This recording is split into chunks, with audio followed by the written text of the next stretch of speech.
The meeting of the Rent Control Board is hereby called back to order after its closed session.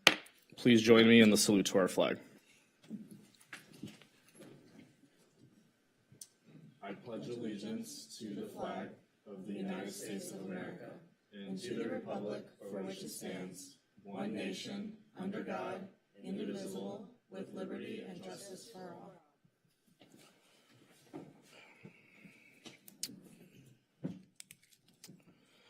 If anyone wishes to address the board either on a specific item on tonight's agenda or at public comment, please see our board secretary to fill in a speaker slip.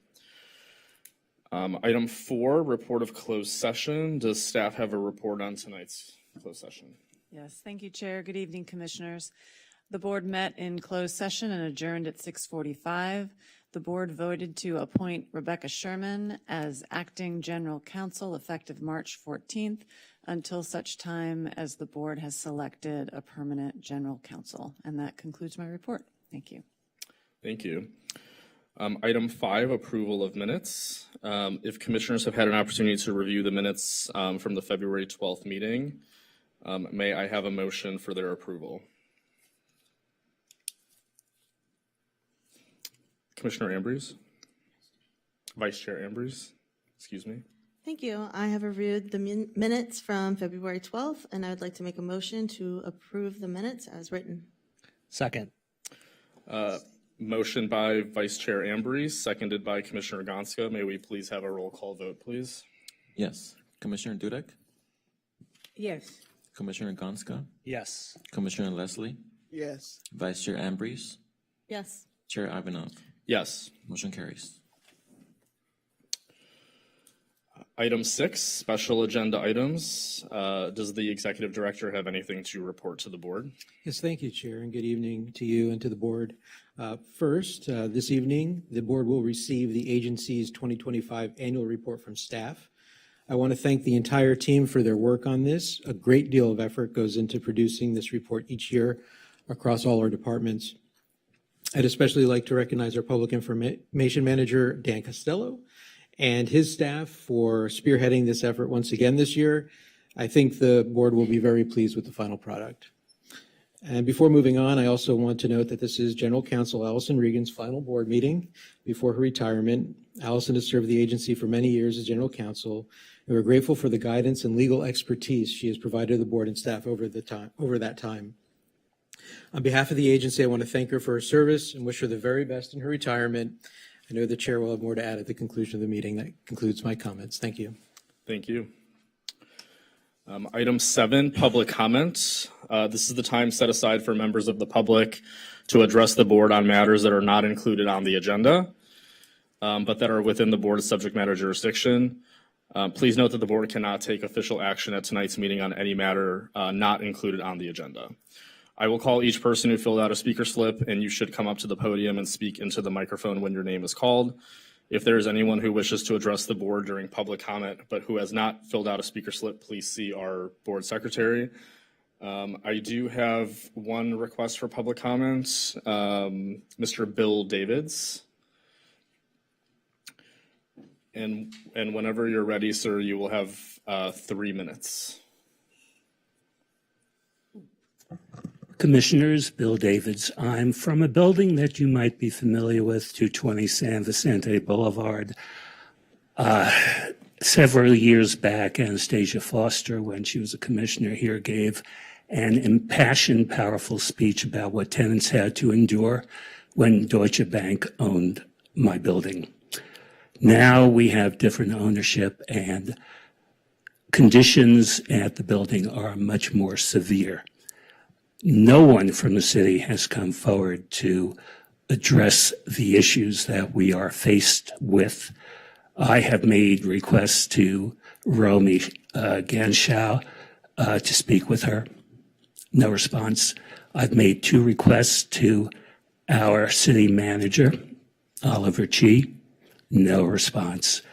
Essentially, what we have, and I'm not going to go into individualized cases, but what we have is a tremendous misuse of a municipal code that I don't think was intended for the way it's being used at 220. There is a municipal code that no one seems to want to address. It's 4.36.080. I call it the tenant captivity code, where essentially you are trapped in a building that is going through construction hell. You are essentially held hostage, and by being held hostage, you only really have one choice. And what is the choice? You give up your apartment. This is a rent-controlled building with 90 apartment units. We are now down to 45% occupancy.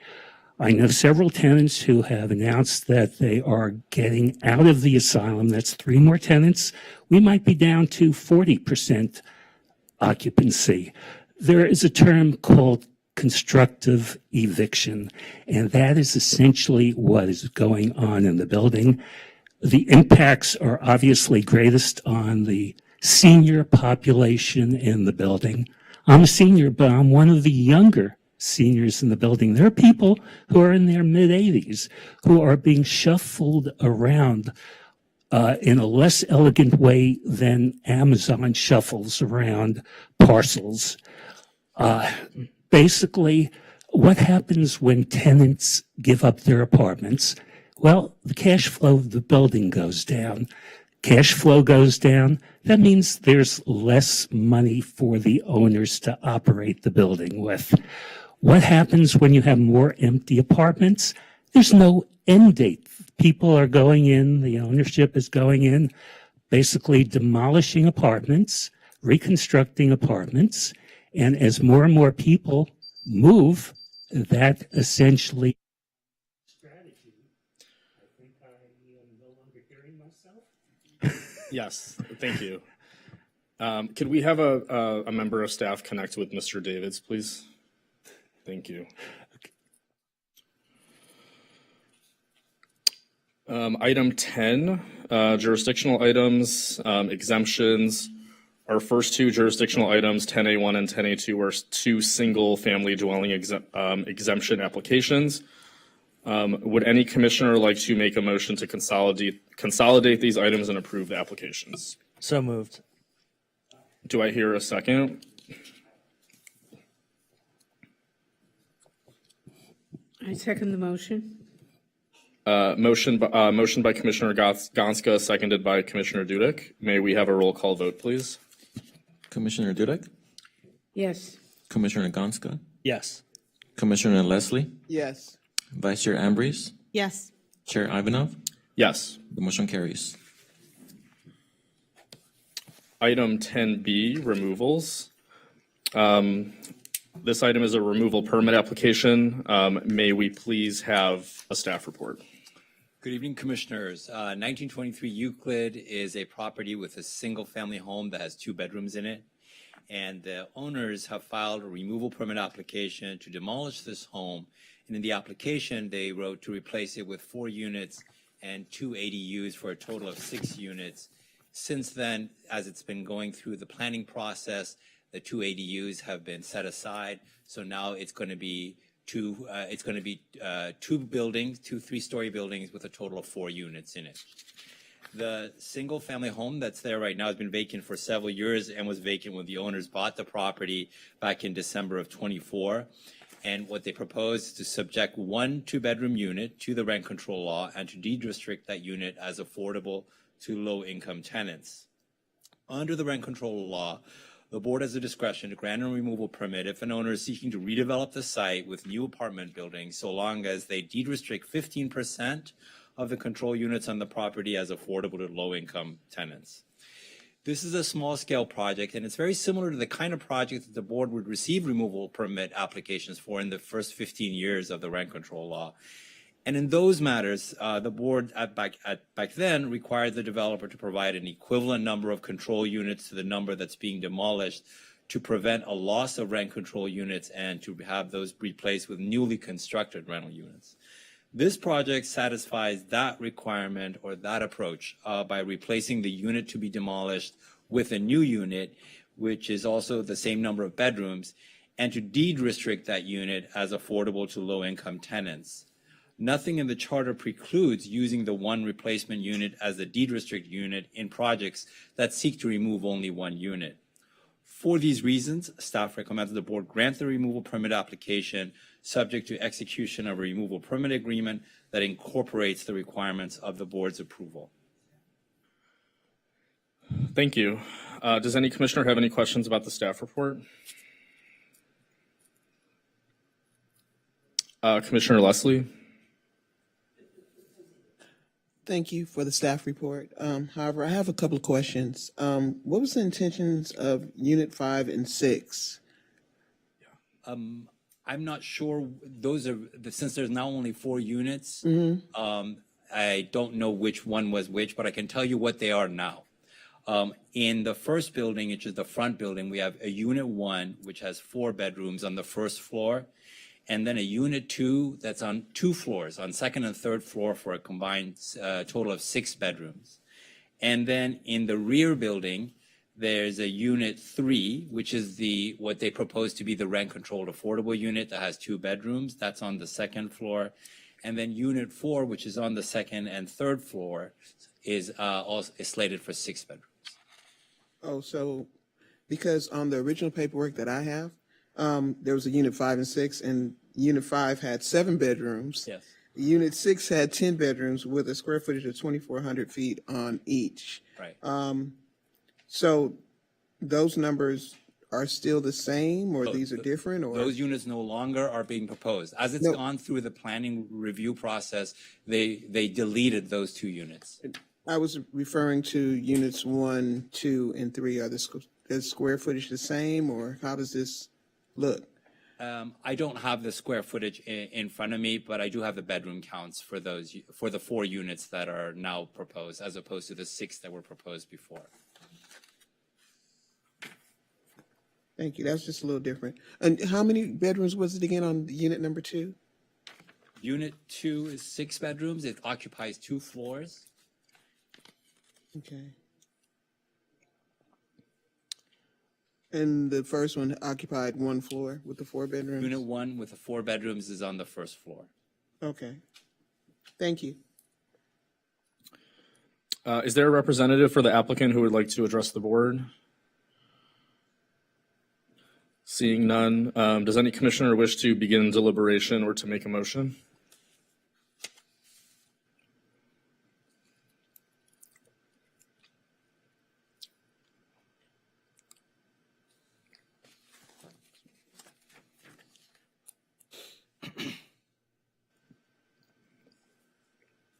Commissioner Leslie? I just wish someone was here to answer a few questions, so that we can further deliberate and ask questions for further clarification.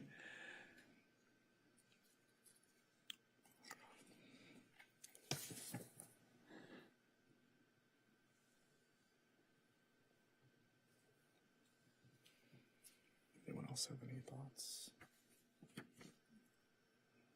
Okay, make a motion.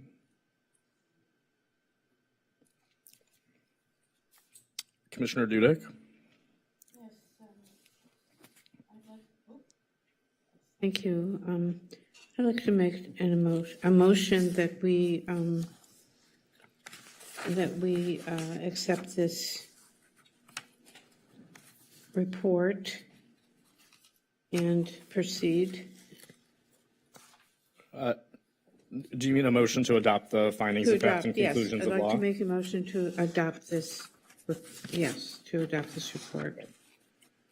And I would second the motion to adopt the findings of fact and conclusion of law. So that's a motion by Commissioner Dudek, seconded by myself. May we please have a roll call vote, please? Yes. Commissioner Dudek? Yes. Commissioner Gonska? I actually have one question before I vote. In the staff report, there was a further recommendation that the board, if we were to approve this, that the board's conditions in approving it are incorporated into the removal permit agreement. Is that something that we need to specify, or is the motion on the floor sufficient to cover That that? would be great to specify it in the motion. Okay. Do we need a substitute motion at this point, or? Yes, you could do that, and it would also probably be helpful to clarify that the board is, the motion is to grant the application and also to direct the drafting of a removal permit agreement with those conditions that are laid out in the staff report. Do you want to make that substitute motion? Yeah, so a substitute motion would be to grant the removal permit as proposed and adopt the proposed findings of fact and conclusions of law with the condition that a removal permit application is incorporated, that the conditions described in the staff report are incorporated into the removal permit agreement. Is there a second to the substitute motion on the floor? I second it. Substitute motion by Commissioner Gonska, seconded by Commissioner Leslie. May we please have a roll call vote, please? Yes. Commissioner Dudek? Yes. Commissioner Gonska? Yes. Commissioner Leslie? Yes. Vice Chair Ambrose? Yes. Chair Ivanov? Yes. Motion carries. Item 11, public hearings. The next item is consideration of proposed amendments to regulations 4003 and 4005 to clarify procedures for accepting rent adjustment petitions for filing. May we have the staff report, please? Yes, thank you, Chair. This item was initiated by staff to clarify certain provisions in Regulation 4003, which governs how petitions for rent adjustments are submitted by applicants. So currently, there is a process where a tenant who wants to submit a rent adjustment petition will come in and submit that to the board. And there is a process for reviewing that petition to make sure that it doesn't contain any errors, to make sure that it's complete. And only upon the staff deeming that it's complete is it deemed filed. Well, currently the regulation has some contradictory provisions that don't necessarily clarify that there needs to be a review before that petition is deemed filed. And so this revision is to just make sure that that is clear, that just because someone submits a petition, it's not deemed filed until it has been reviewed and deemed complete. So that's what 4003 is revised to do. Regulation 4005 governs administrative dismissals. Sometimes petitions, it's not appropriate for them to move forward to a hearing. And so the administrative staff is permitted to dismiss them at an earlier stage. One of the reasons to dismiss a petition is because the tenant no longer lives in the unit. If a tenant is no longer living in the unit, no longer paying rent, they wouldn't be eligible for the remedy, the only remedy that the staff can provide, which is a rent decrease. And right now, the regulation doesn't specify that that is a reason to administratively dismiss a petition. And so we have clarified that in Regulation 4005. And that concludes my report, and I will take any questions. Thank you. Do any commissioners have questions?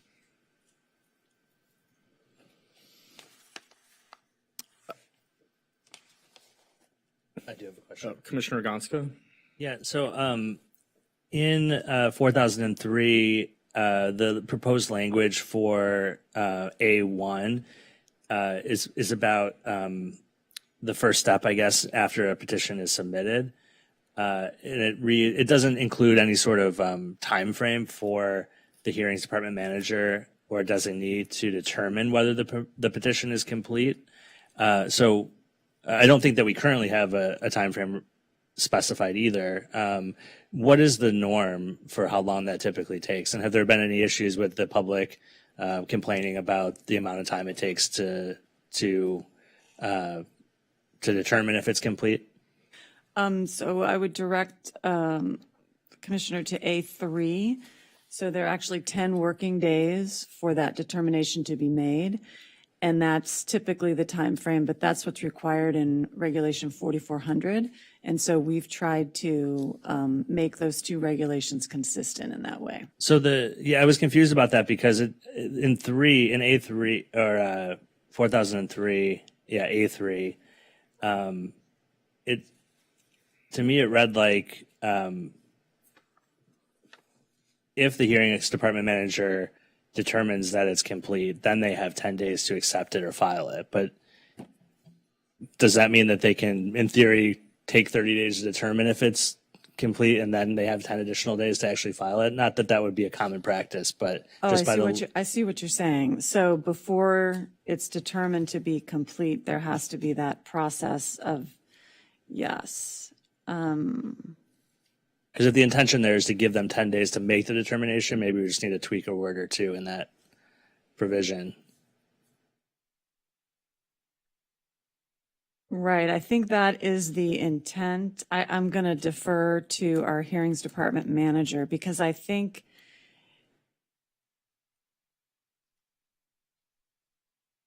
it could probably do both, but I want to make sure that I'm not misspeaking and stepping on their procedures.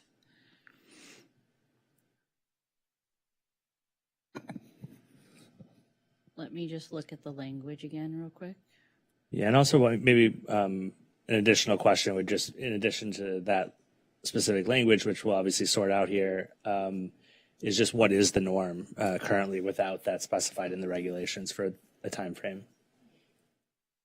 So one of the reasons we're making this change is because for a rent adjustment petition, when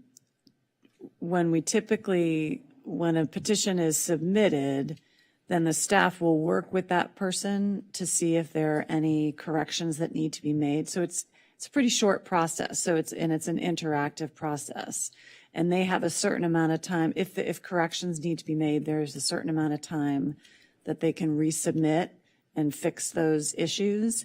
And once those issues have been corrected, it's accepted for filing. So it's not a lengthy process, assuming they get back to us with any corrections that need to be made. Okay.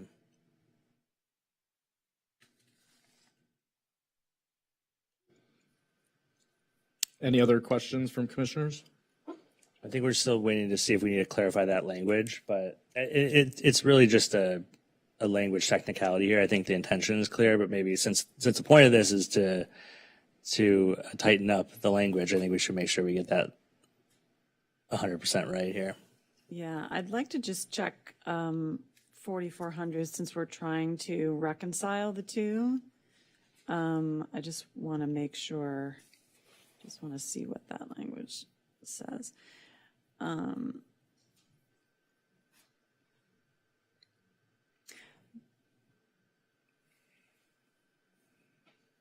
But if the commissioner is concerned that there's some ambiguity there about the time it would take to deem it complete, we can certainly make that adjustment so that those 10 working days apply to the time to determine whether or not it's complete. Yeah, I think it would be moving that within 10 working days language in A3, just moving it up to A1. I don't know if it's entirely, and if we did that, I don't think it would be necessary within A3 to specify a time frame for how quickly they must accept it for filing once the because the key thing here is when how long it takes to make the determination. Presumably, as soon as the determination is made within that time frame that we specify, it would be immediately deemed. Once it's deemed complete, it's accepted for filing. Automatically or immediately, right? So number A1 could say, upon the board's receipt of a petition, the hearings department manager must determine within 10 working days whether the petition is complete. And then take that within 10 working days out of A3. And I'm just looking at our hearings manager to make sure that that's something that won't alter her current practice. What was the section in 44? 4400. Is it F? Filing a petition? Yes, let me get there.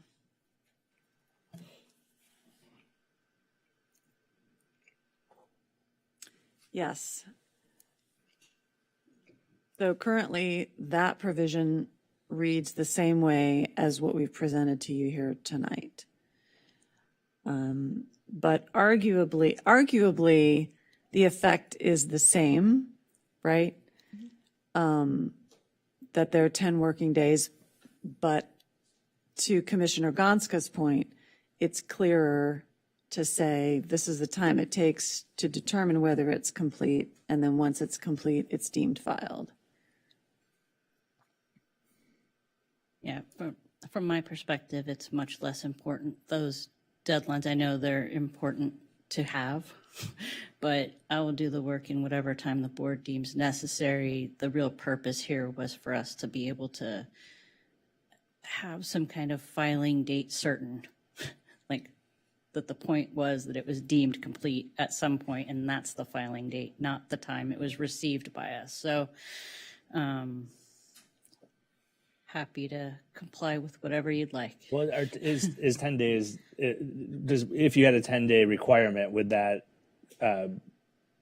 is the norm that those determinations are typically made within 10 days, or does that feel like it's shortening the typical process timeline? I think that doing this changes our process a bit, and so I think that if we could definitely review a petition received within 10 working days and then, have,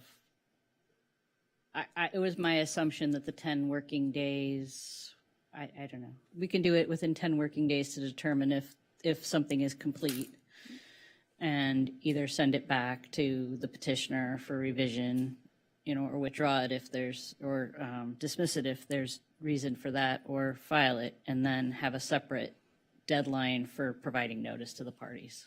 Okay. I mean, the 10 days here, to me, that's what the proposed language was. And so I'm not stuck on it needing to be 10 days necessarily. I guess I would ask what your recommendation would be. If you think it's important to have more time than that, we can certainly consider changing that number.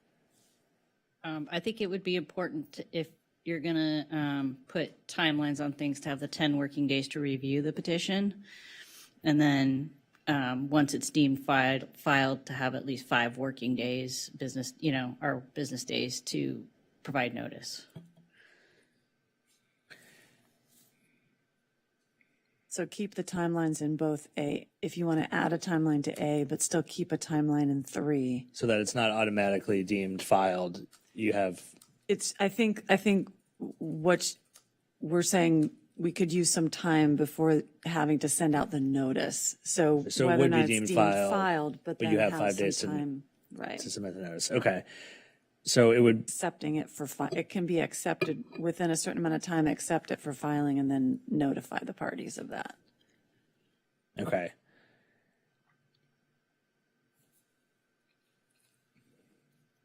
Okay, I think I have an understanding of what I would propose as a amended language here, but are there any, if there are additional questions? Yeah, does any commissioner, excuse me, have any other questions? Seeing none, Commissioner Leslie? So does this delay the process further, or does this shorten it as far as for the tenant if they're filing for a decrease? Just for clarity's sake. I don't think it would have a real impact on the speed at which things happen.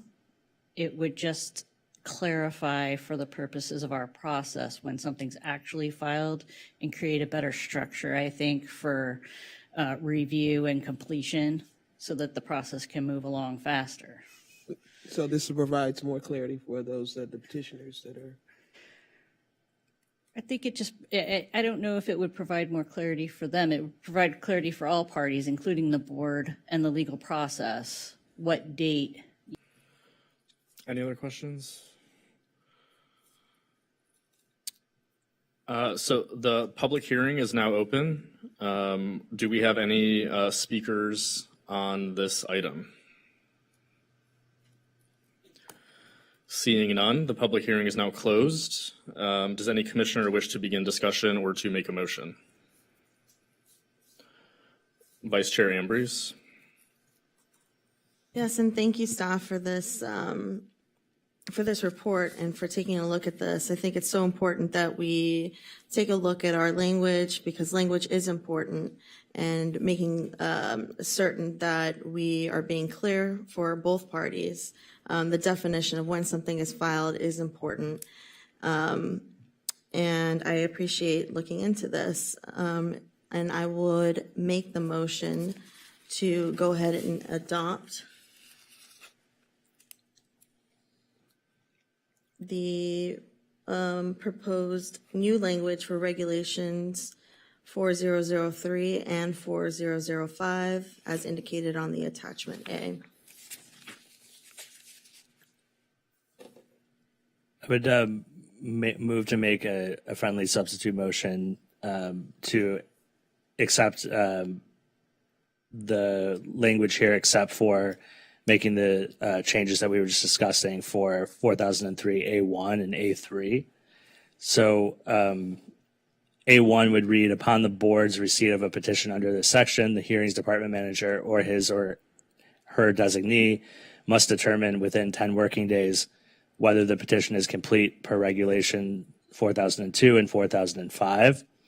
And then regulation 4003 A3 would read, if the hearings department manager or his or her designee determines that the petition is complete, then he or she must, and I would strike within 10 working days and keep accept it for filing and add within 5 working days mail a notice of date of filing to the parties.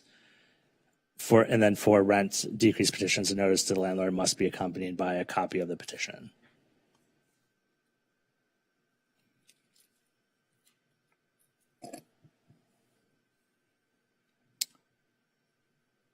Is there a second to the substitute motion on the floor? Yes.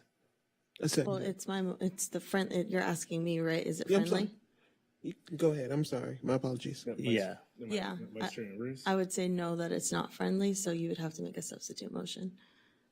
So if anyone wants to make a second to my motion, is that correct? That's the procedure? I can change it to just making that substitute motion for the language that I previously read. Yeah. So my motion stands as is. Okay, well, the substitute motion takes precedence. So now we have a substitute motion and we need a second on the substitute motion before you can move forward. Got a second on the substitute motion.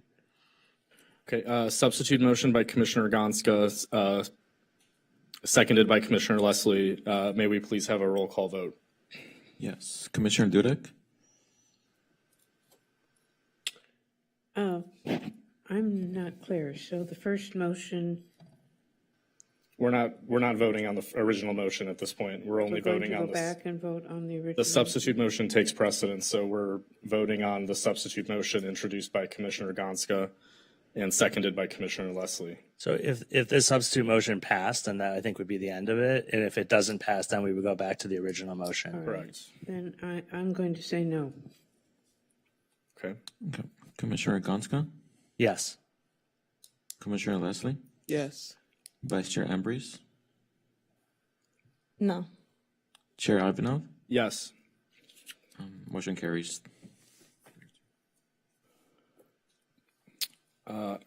Administrative items, 12A will now receive a report from our legislative advocate, Brian Augusta, on the 2025-2026 legislative session. Chair and Commissioners. Am I on? Okay. Good evening, Chair and Commissioners. Brian Augusta, your legislative advocate up in Sacramento. Very pleased to be here tonight to give you an update on the legislative session. I'm here at a very early stage in this part of the legislative session, this part of the legislative year, often here a little bit later, and as a result, although all the bills that will be introduced this year have been introduced, many of them are still in what we call spot form. We don't have the actual substance of the bills yet. So as you saw from my report, my written report, just a handful of bills to highlight for you at this stage, but we expect to see more as those spot bills are amended and their true substance emerges, and we may be back to talk about some more of those. But just to give you a little bit of flavor of the themes in Sacramento, I would say that that rent stabilization, renters' rights, housing affordability continue to be major themes of this legislature, despite a very tough budget year where we expect to have continued deficits, although revenues are increasing beyond initial projections.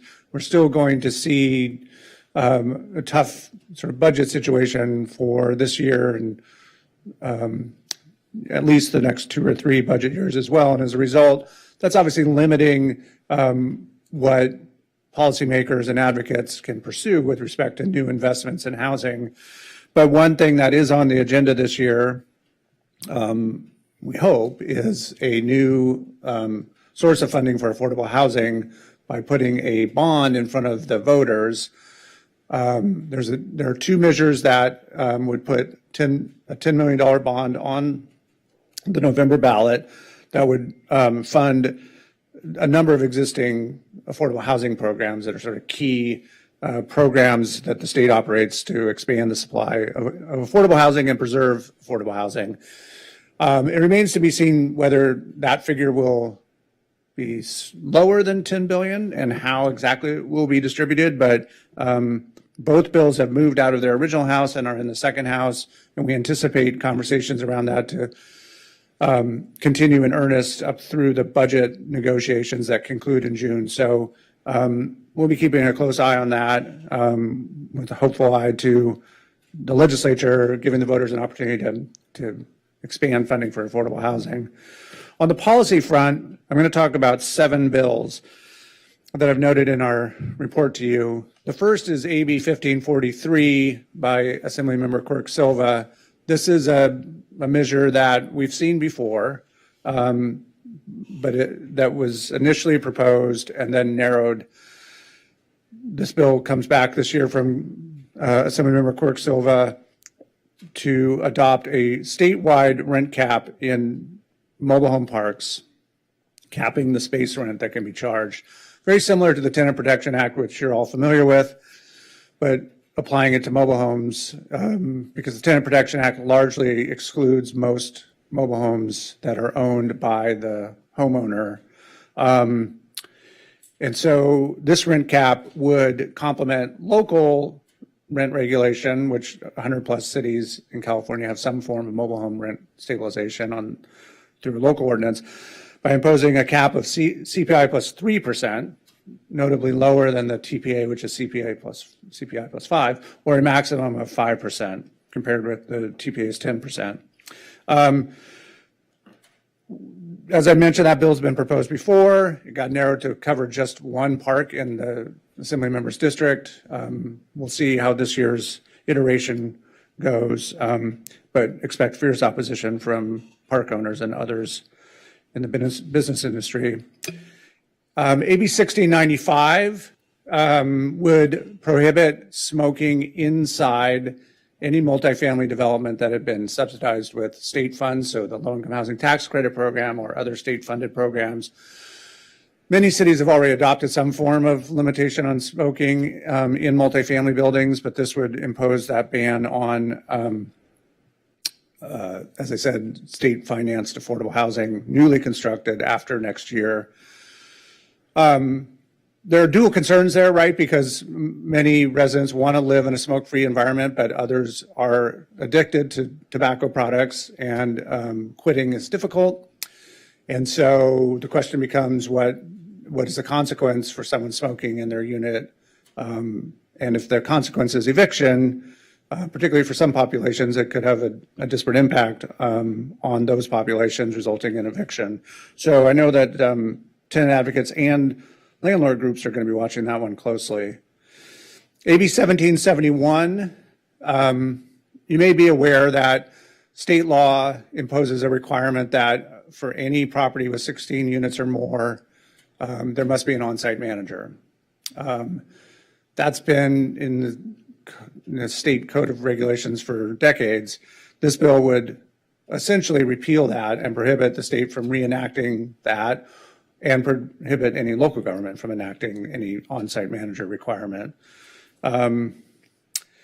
AB 2128 is one of several bills that, not all of which are landlord-tenant related, but we expect to see more of these kinds of bills this year, responding to policies from the federal government, from the Trump administration.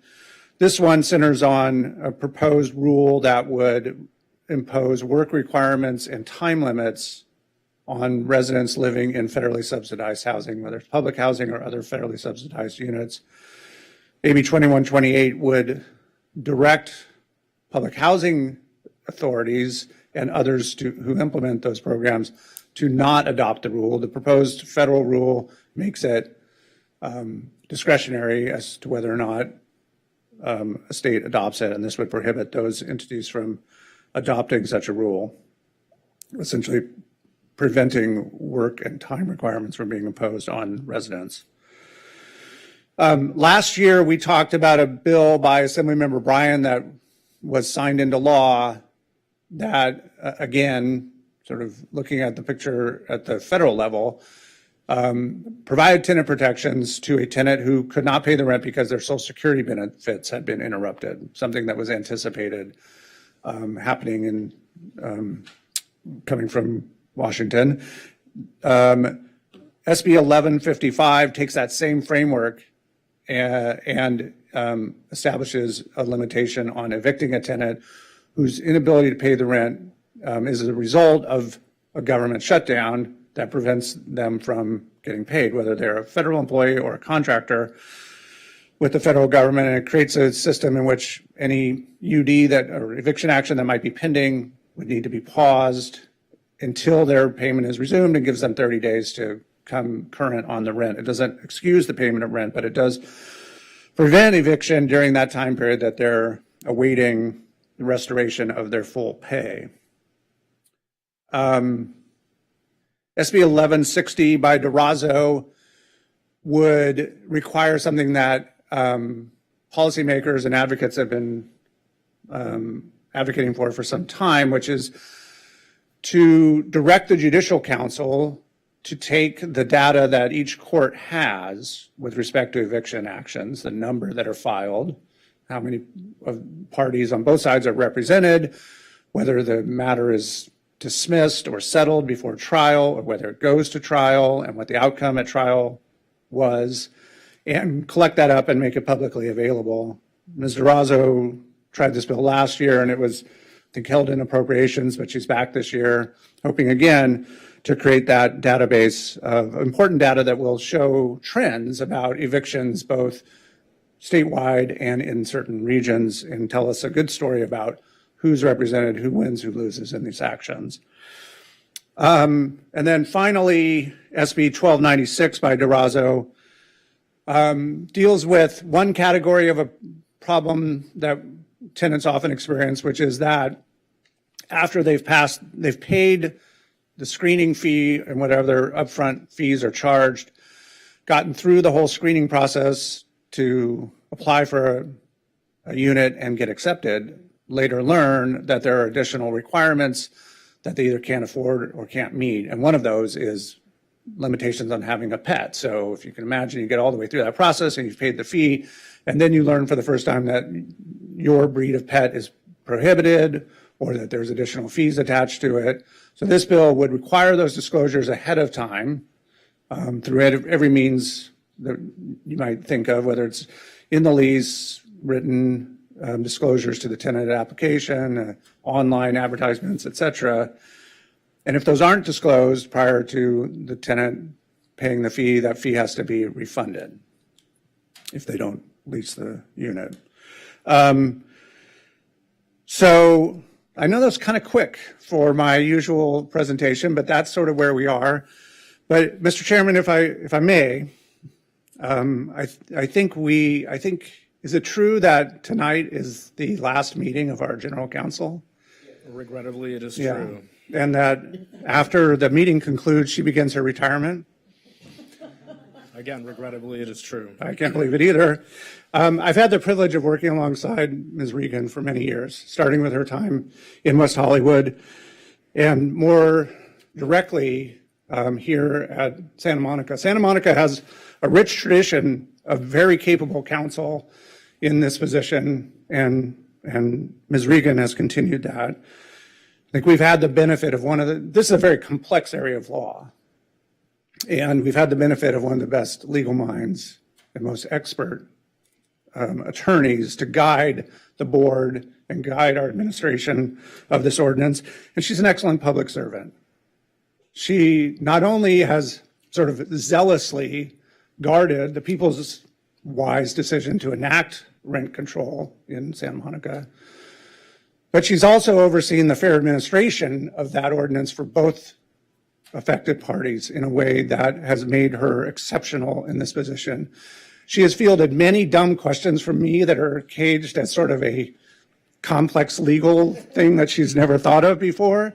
And I'm very appreciative of her patience with me and her our friendship and our collaboration as we work through both my role in ensuring that we continue to maintain the ability of this body to regulate rents in California, but also work through all of the many complex issues that come at us. I'm going to miss her deeply. I know she's going to be around. I'm probably going to try to draw her into some other things that she's doing when she gets sick of retirement and gets bored. But Allison, I'm going to miss you, and I'm so pleased to have worked with you. And congratulations on your retirement. Thank you, Mr. Chairman. Thanks, Brian. Great report as usual. I just had a couple questions. For the Assembly and Senate versions of the Affordable Housing Bond, so I understand obviously the amount of money is the same, but are there disagreements over which substantive programs are being funded, or Not is this large, essentially not really big. They're mostly aligning. There's a few, the Capaldi bill has money for the infrastructure grant program, which is not in the currently in the Assembly version, and there's some differing dollar amounts as a result of that. But they're largely the same. But what's most important is that we all anticipate that if something comes together, those two are going to merge into whatever, and we'll have one proposal that reflects what's going to the voters. So those differences will get resolved between now and June. Okay. And then for AB 1771, the elimination of the property manager requirement, what is kind of the main rationale behind, or the author of the bill that's spearheading this? What is being discussed? What we've heard so far is that in modern times, how critical is it, where supposedly everyone has access to a cell phone and the internet, how critical is it that the person be on site when they could be living nearby and easily reachable 24/7? And or some property owners own multiple 16 or larger units in the same vicinity. Why does each one need one property manager when you could maybe have one that serves all of those? That's what we've heard. Okay, thank you. Commissioner Gonska? I also had the questions about AB 1771, the property management requirement. So it's a state law, so that applies here in Santa Monica currently, correct? So if this were to pass, what would happen to existing property managers? Would they no longer be required, or would it be grandfathered in if they exist in a building currently? Testing my recollection, but I'm fairly certain that it doesn't grandfather in existing buildings, because the part of the purpose of the proponents, which is one of the apartment owner associations from San Diego, is to remove that requirement for all of their members. So those people, as you're alluding to, would probably lose their jobs, right? Or have to be shifted around to something else, but they would no longer be required to be on-site managers. Yeah, so that raises a couple other questions, maybe to bring back to Sacramento to consider, but maybe questions for our staff if that were to pass. One, could an elimination of an on-site property manager that's no longer required by state law be grounds for a potential rent decrease petition for loss of a amenity? It's not quite an amenity, but along those lines of something that they have when they contracted to rent the apartment that they no longer have. Potentially, yeah. So that's a consideration there. And also, do tenant protections apply to property managers that currently live? Like if they're no longer required by the state, the landlord says we're not required for you to live here anymore, and can they kick them out, or do they have rights to remain in the unit?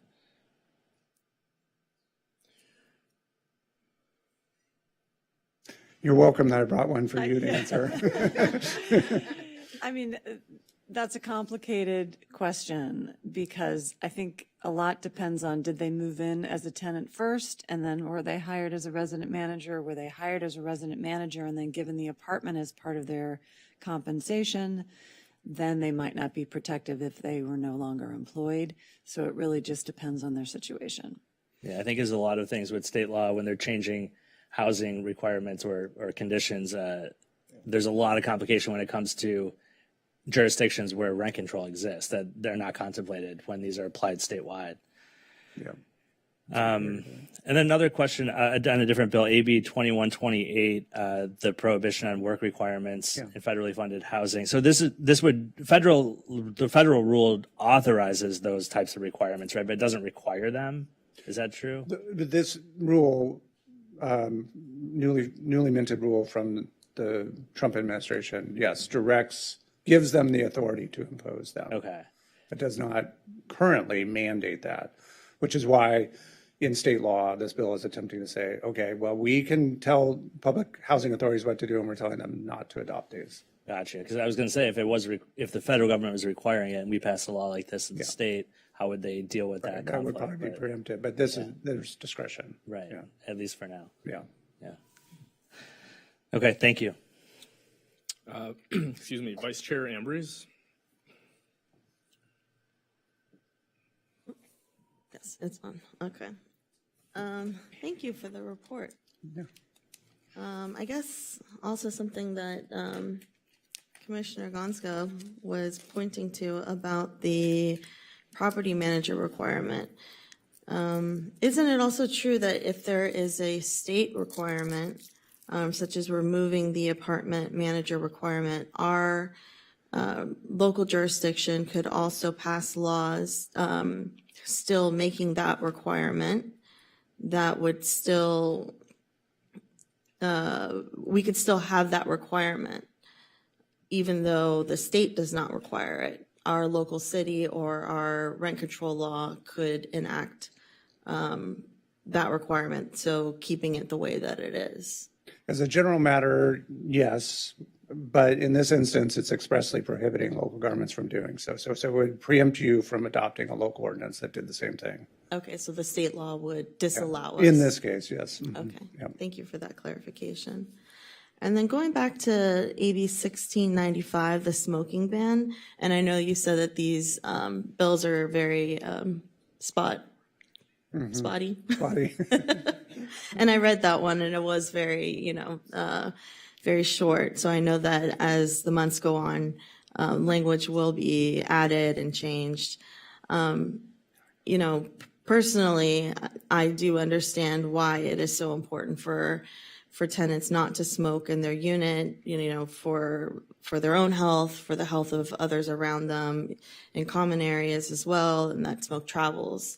But looking at the language of the bill and that it references the Business and Professions Code, and sorry, I forgot to write down which it was, that's referenced in the bill.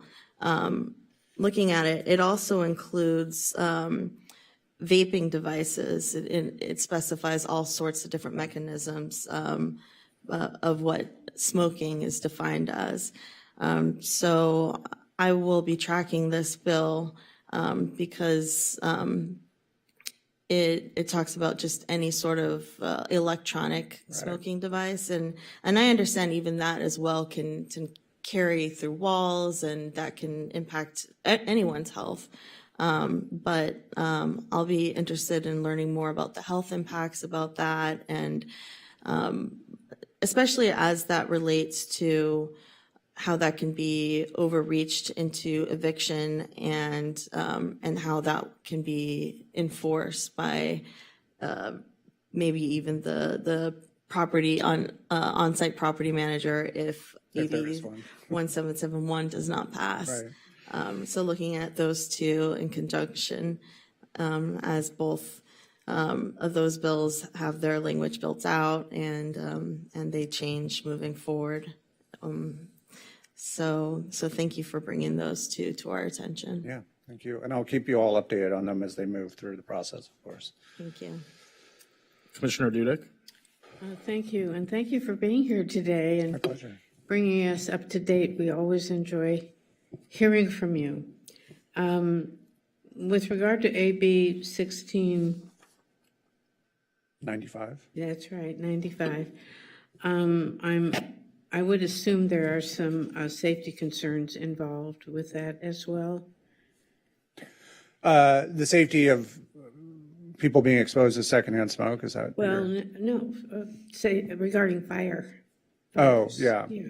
I mean, I will say that the chief sort of the driving factor is public health concern about health, smoke yeah. But rather that's than also- fire, but yeah. Could be an issue. yeah. Yes, for sure. Okay, and regarding, I'm sorry, these glasses are not too effective. SB 11, it's the Smallwood, Yeah, 55. Mhm. yeah, it says here that it's for 16 units or more, or more could be any amount or more, and I'm kind of concerned about safety issues there too without having, I don't know, but they're not required not to. They can, it sounds like they can if they wish. Are you perhaps referring to the on-site manager bill? I might have given you the wrong number. I'm just now. talking about the the prohibition, the land, having an on-site Yes, manager. right, I'm with That's you. the one. I'm with you. Yeah, it wouldn't, certainly a landlord could choose of any size to have an on-site manager. Right. We would not prevent them from doing that. It just wouldn't mandate that they do it. Yes. Okay.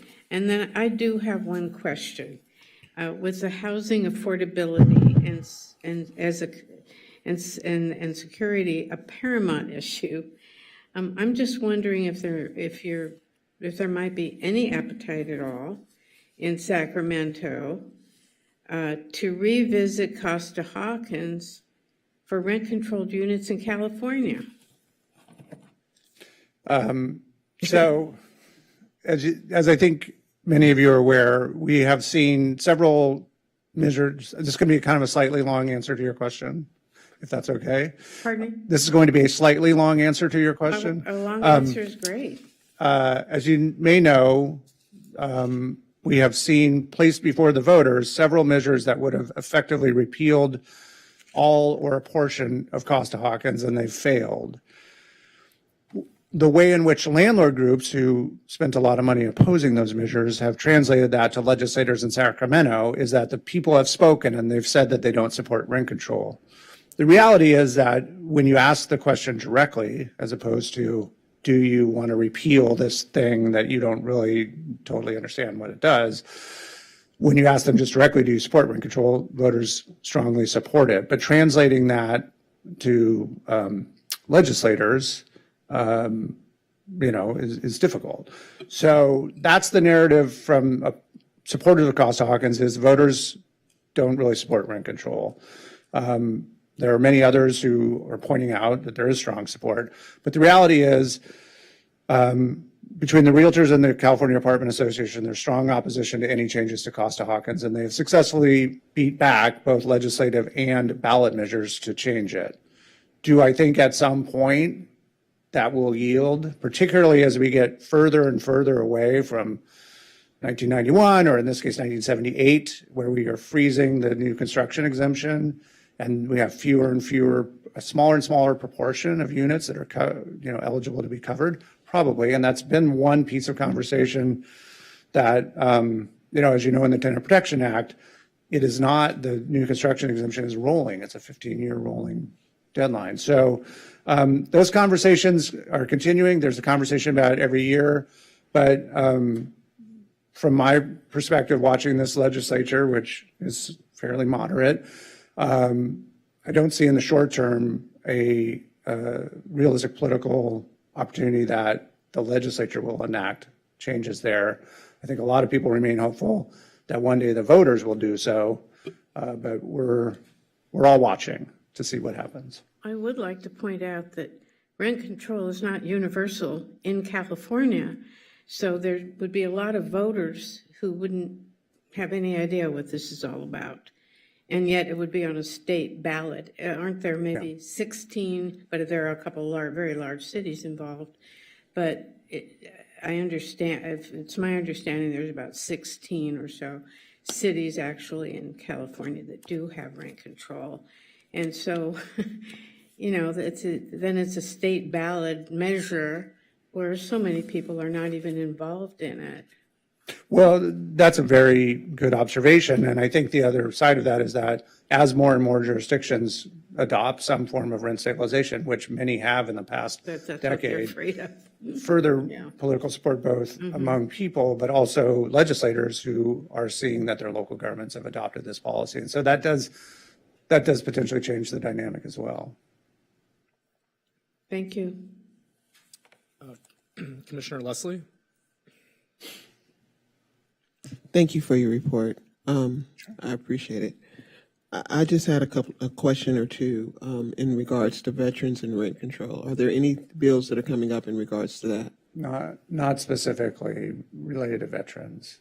The only direct rent stabilization related measure that's emerged so far is the first one I mentioned about manufactured housing communities.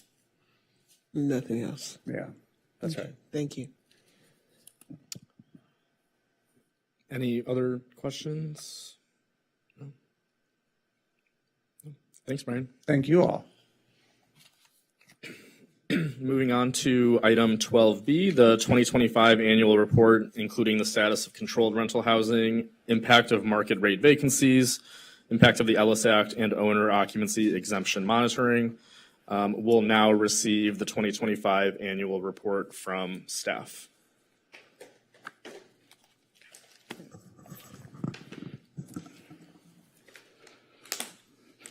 Good evening, Commissioners. It's my pleasure to be here and present the annual report. My name is Emilia Platas. I am a public information analyst with the Rent Control Board.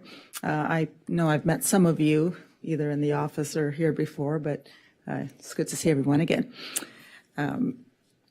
So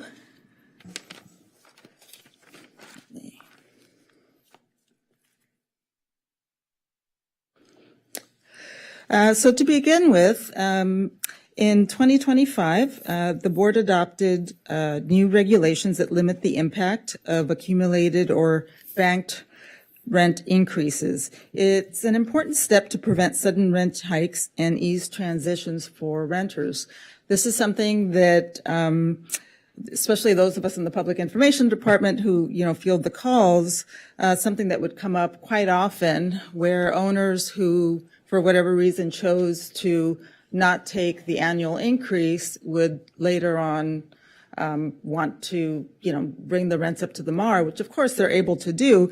But in some cases, particularly when a property changed hands, that was something that happened, fairly frequently. When a property changed hands, new owners would immediately want to take these sometimes large rent increases. And at least with these limits in place now, this will, tenants will have the opportunity to ease into these increases.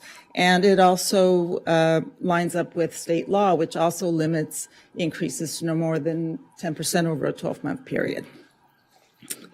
The agency also implemented an annual monitoring effort for deed-restricted units.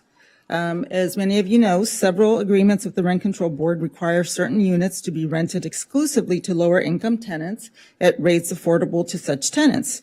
And these affected units are referred to as deed-restricted units because agreements that are filed with the County Recorder's Office, and they're binding on current and future property owners.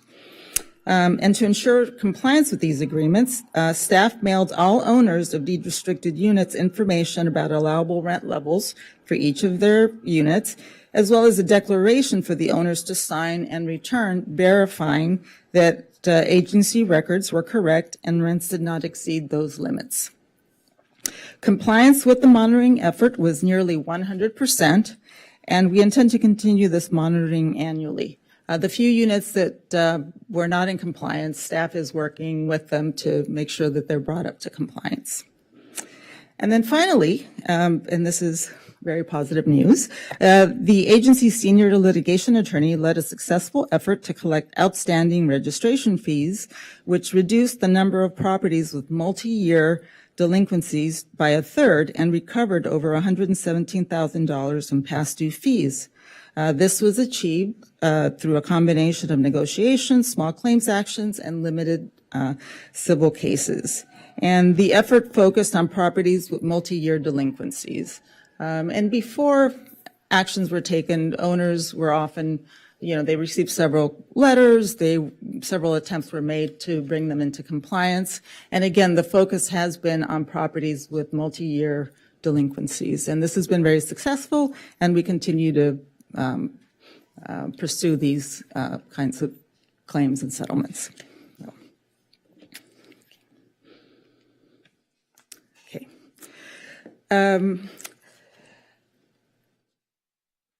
To better understand the rental housing market in Santa Monica, we categorize units by size and city area. This helps us better understand gives us additional information on statistics in terms of city areas that are either more or less impacted by the different changes, whether it be in rent increases or Ellis Act activity and so on. So the 7 areas are roughly follow the city's neighborhoods and census tracts.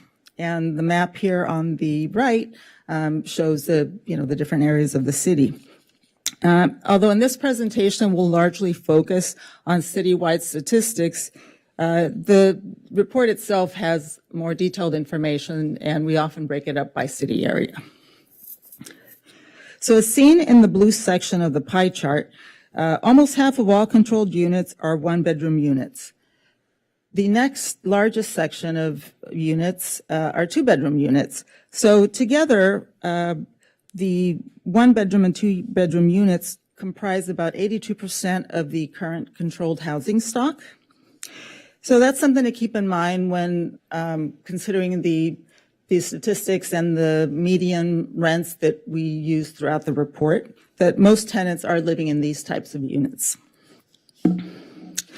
Annual changes to the number of controlled units varies little from year to year, and they're mostly due to changes in exemption status of properties, Ellis activity, and the registration of units for the first time. In the chart on the left, we can see by city area the change from 2024 to 2025 in the number of controlled units. Now, this past year, at the end of 2025, the overall number of controlled units was down a bit. As you can see, there was a net loss of 79 units. However, much of that can be explained by the loss of 86 units in a property that was licensed by the state as a residential care facility, and as a result, all 86 units are no longer under the Rent Control Board's jurisdiction. And that property happens to be in City Area E, which is where you see that large loss of 100 units.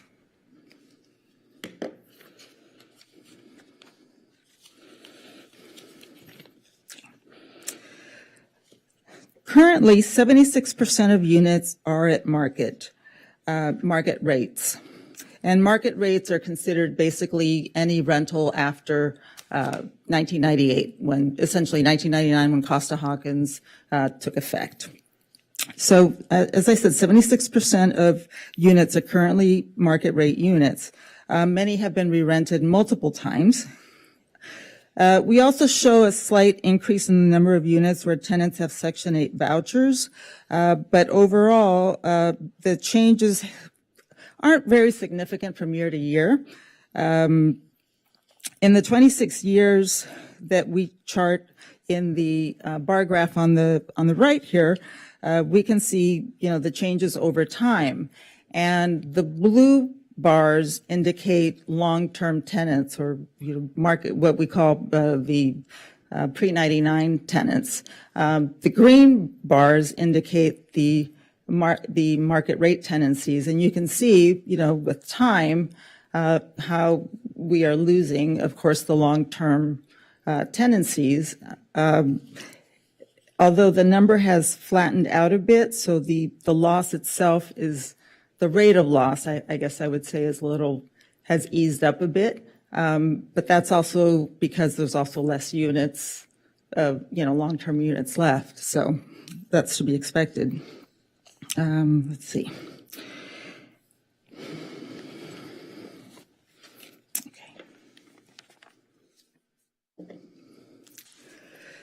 One of the measures that we look at very closely is the median initial rents. And here you can see it by unit size. If anybody needs a reminder from their statistics class, the median essentially is the middle number, and it means that half the rents would be above this number and another 50% would be below that number. And we use the median to avoid the kinds of large numbers that can throw off averages. If we were to use the average, the numbers may not be quite as accurate as or as representative of the rent levels. So in the bar chart on the left, we see median initial rental rates by number of bedrooms established each year since vacancy decontrol began in 1999. Median initial rent rates for units of all sizes have risen annually, except for temporary downturns during the recessions in 2009 and 2010. And then, of course, during the pandemic in 2020 and 21. If you look towards the right, of course, you can see that big dip a few years back, and that's when we had, the COVID pandemic. And then, although increases were modest in 2025, we still did record record high median rents, although, and this was across all unit sizes. With rents already unaffordable to all but higher income households, this highlights the continuing affordability challenge to newer renters, which account for a significant share of all renters.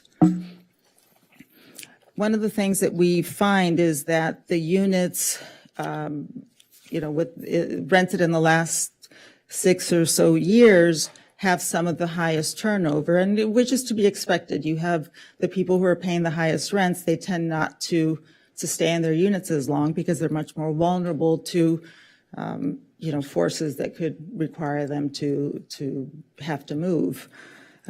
So it's something to think about because, of course, stability in a community, the kinds of things that tend to be good for community building in neighborhoods is one of the things that you lose when you don't have that kind of stable population.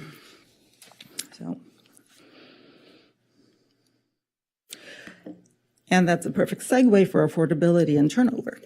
And it'll come as no surprise that housing affordability continues to be a challenge in the city, as in the Los Angeles region overall.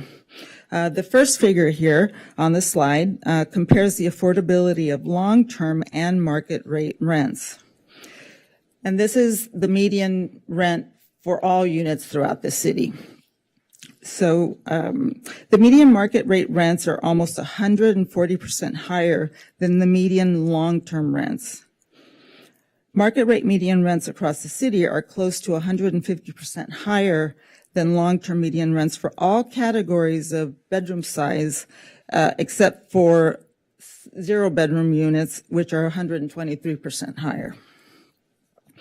The median for units rented in 2025, which is 2,995, the figure on the right of that top chart, is more than 2.5 times higher than the median for a long-term controlled unit.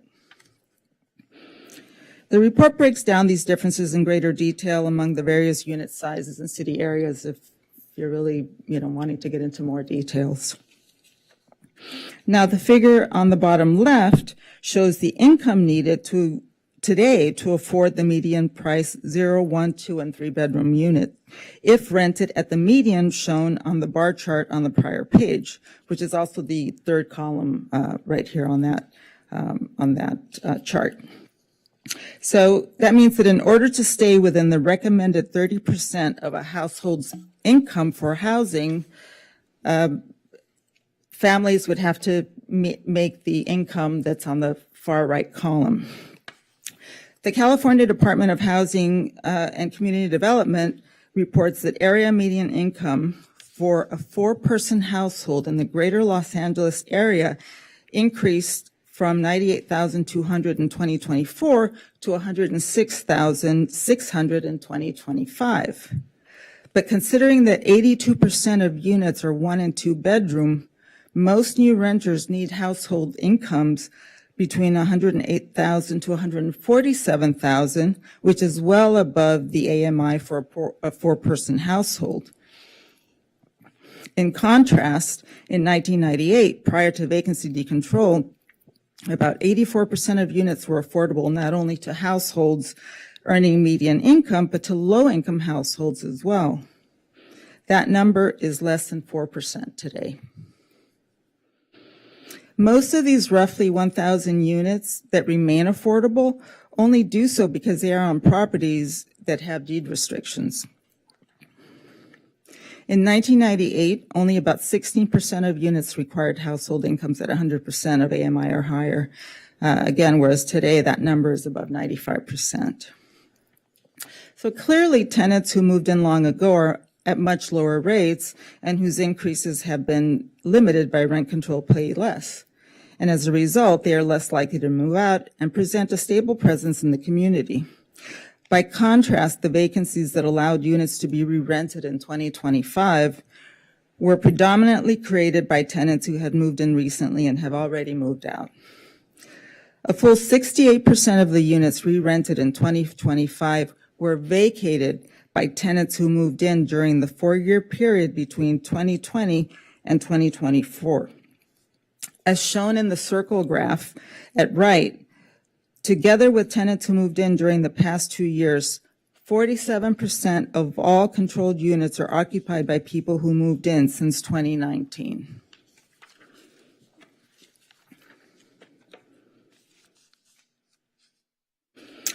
So now we'll move on to Ellis activity. Before I start, I do want to give credit to my colleague who is another information analyst, Rosemeen Patel, because this is her section. She worked on this and she took over Ellis activity only in January, basically, when our former colleague Karen Evans retired after 30-some years with the agency. And Karen was our Ellis coordinator for many years, and Rose took over just within the last couple of months, and she did a great job putting this together, so I want to make sure she gets a shout out here.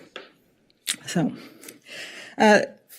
for those who may have forgotten, the Ellis Act is a state law that gives property owners the right to exit the rental housing market by evicting tenants and withdrawing their units from the rental housing market. So on the table here, we see the net results of Ellis activity since the law's enactment in 1986. Now, although 705 properties were previously withdrawn, nearly a third have since returned to the market under rent control. Almost 1/3 of the withdrawn units, or 1,068 units across 198 properties, were later returned to residential rental use and are again subject to rent control. An additional 16 properties were redeveloped with units rented within 5 years or withdrawn and thus reverted to rent control.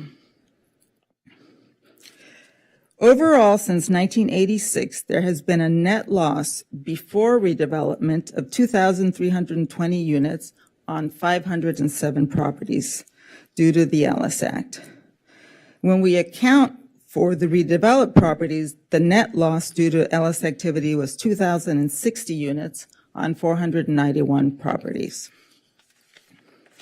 And the map on the right shows sort of the spread throughout the city. Most of them, the blue being, the currently withdrawn properties historically. And it is fairly evenly spread out throughout the city. in terms of density.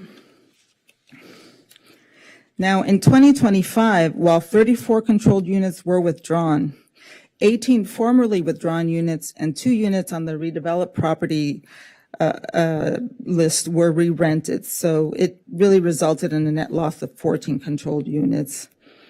Although re-rentals offset more than half of the withdrawals during the year, historically the pattern has been that withdrawals exceed re-rentals. And as I said, the map shows the distribution of withdrawn properties by city area, and the red dots just represent the ones that began withdrawal in 2025.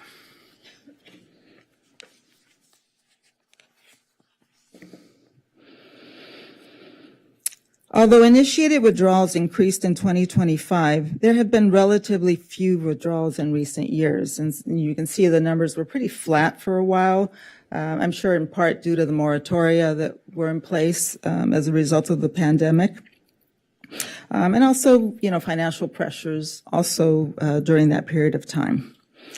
But the rate has remained relatively low since 2020. Even with the increase in 2025, at this point, we're not seeing the large numbers seen before the pandemic. It's probably too soon to know if there will be any kind of upward trend. Yeah. That's it for right now. Now, in terms of post-Ellis use, next slide. Okay. The agency tracks the post-Ellis use of withdrawn properties, categorizing them by either reuse of the existing building, such as changes in use, family occupancy, and so on, or redeveloping the property into apartments or condominiums. We do this by reviewing permits that are forwarded to us by Building and Safety whenever owners of Ellis properties, file for a permit. Now, as seen in the pie graph, properties withdrawn from the rental market are used for a variety of purposes. Slightly more than 50% of post-Ellis use remains for housing purposes. Apartment mixed use, apartments, condos, condo mixed use, and single-family dwellings primarily. Now, in 2025, there were no significant changes in the use of properties compared to 2024. The numbers really remain pretty much the same. 20% of withdrawn properties are being used for non-residential purposes, such as commercial, school, childcare centers, churches, etc. Residential use remains the most common usage, with almost a quarter of all withdrawn properties. The majority have been redeveloped with condominiums, which is the most common post-Ellis use. Approximately 7% of withdrawn properties have been redeveloped with apartments, and then about 21% are now being used as single-family dwellings. And another 8% are being used for non-rental residential occupancy or family use. And we get this information by tracking permits that are issued for withdrawn properties. Now, my favorite department, the Public Information Department. Public info is the initial point of contact for most people. So most people who call the office or come in or think of rent control, they're thinking, unless they come to these meetings, of course, and meet our other wonderful staff, of the public information staff. We field thousands of calls and email and in-person contacts annually. The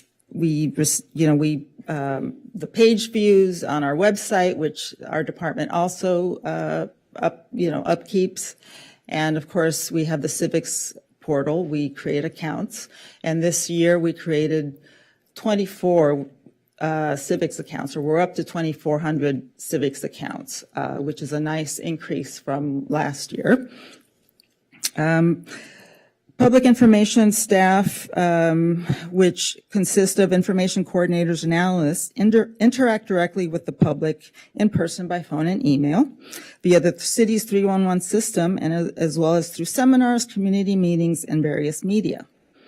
The department produces our website content, we create subject-specific information sheets, and we distribute our newsletter 3 times a year, and we also prepare major sections of this annual report. The team also processes registration-related forms and fee waivers, resolves issues with tenancy registration forms. We set up the civic user accounts, review plan checks, track eviction notices, and we coordinate responses to most public information requests. And we also work with the staff attorney to certify or recertify rather, owner occupancy exemptions and monitor Ellis activity. Now this year, contacts were down from 11,600 in 2024 to 10,186. Likely due to less confusion since no AGA, and also moving away from pandemic remnants like the moratoria and rental assistance, because we used to get quite a few calls about that as well. And definitely this year, we receive a lot fewer of those calls. It was interesting at the beginning of the year with the fires, I'd say we did have a bit of an uptick with calls related to some of that displacement. But in general, it really does feel like this year has been kind of normal, for lack of a better word. I think because the last few years have been a lot of changes, a lot of upheaval, whether it was the pandemic or changes in laws, with the elections, with the, Costa-Hawkins ballot, potential on the ballot. We would get calls about that, even though it wasn't something that staff could really give advice on. But all those things, I think, created a lot more angst and just questions in general. And so in that regard, it makes sense that this year was a bit calmer. Let's see. Our page views were also down, perhaps for the same reason. Also, with the increase in Civic's account, I think a lot of owners, because it is primarily owners and property managers that use Civics, are able to access information on their properties through that portal rather than necessarily having to come into the office or call us or even go on the website. By year end, nearly 2,400 Civics users accounts had been created primarily for owners and managers to use the system and to register new tenancies and update ownership or mailing address information. And of the nearly 4,400 tenancy registration forms filed during the year, 86% were filed electronically through the system, which is up from 78% in 2024. So we've definitely seen an increase in that. That makes Dan very happy. And it really is, it's easier on all of us to have things filed electronically. So we're definitely, and more convenience for, for owners who can do things without having to come into the office. So, okay. We do track tenant contacts by city area. Now, this is a sample of the calls. We don't always have tenant addresses for different reasons. Sometimes people wish to remain anonymous. Sometimes the calls are for duplicate properties, so we weed out the duplicates. But so this is a representative map of the calls from the different city areas. And as you can see, again, they're pretty evenly spread out. The areas where we get less calls tend to be areas where there are fewer apartments and the types of controlled units where, we would be expecting questions from. So in 2023 is when we began this tracking. So again, it's a representative sample of the tenants that we assisted. The information collected represents a sample of 567 unique unit addresses. And those tenant addresses are identified as points on the map. The orange dots indicate tenants who were assisted in Spanish. The map shows a widespread distribution of contacts from all areas of the city. Now, the table on the left compares the percentage of contacts by city area to the percentage of units in city area. But also a close correlation there because the percentage of control units in each city area and the percentage of contacts, tends to align. And the difference is usually 1 or 2 percentage points. So generally, it does seem like we are speaking to people from all areas of the city. The distribution of controlled units is shown in the first column. Most contacts were within a few points of the percentage of units in each area. And the close correlation between city areas and contacts indicates the tenants from across Santa Monica continue to reach out to the agency in relatively equal measures.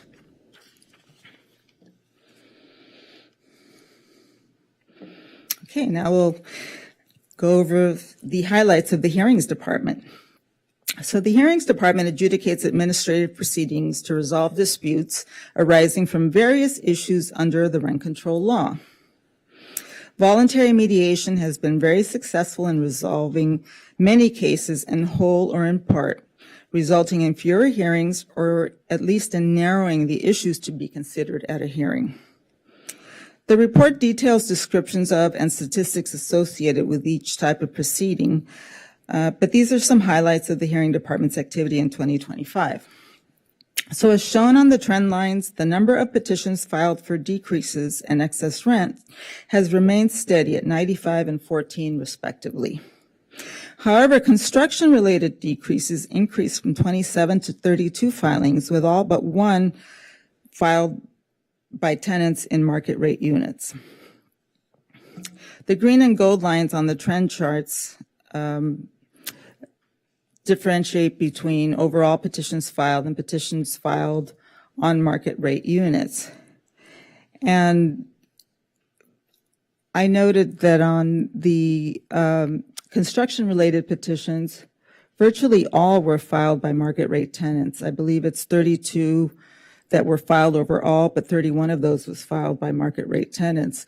So this activity, the construction activity, is happening not just in the units with older pre-99 tenants, but really market rate tenants are being affected just as much, if not more.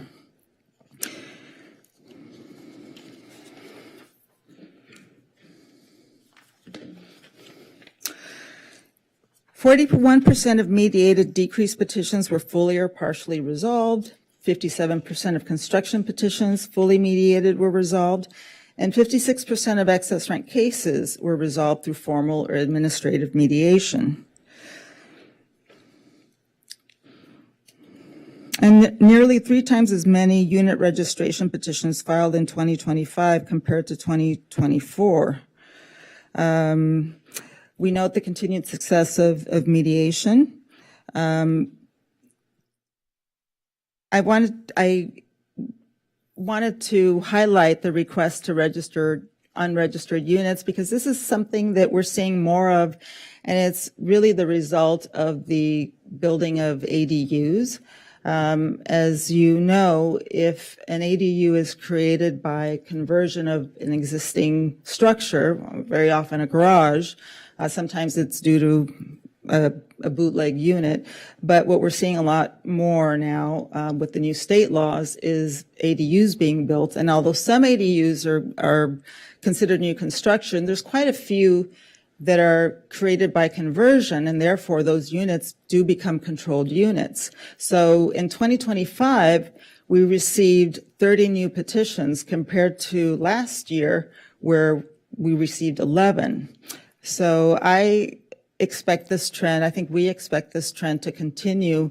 As somebody who reviews the permits, I see this as something that's going to continue to at least add some additional controlled units to the housing stock, so that's a positive.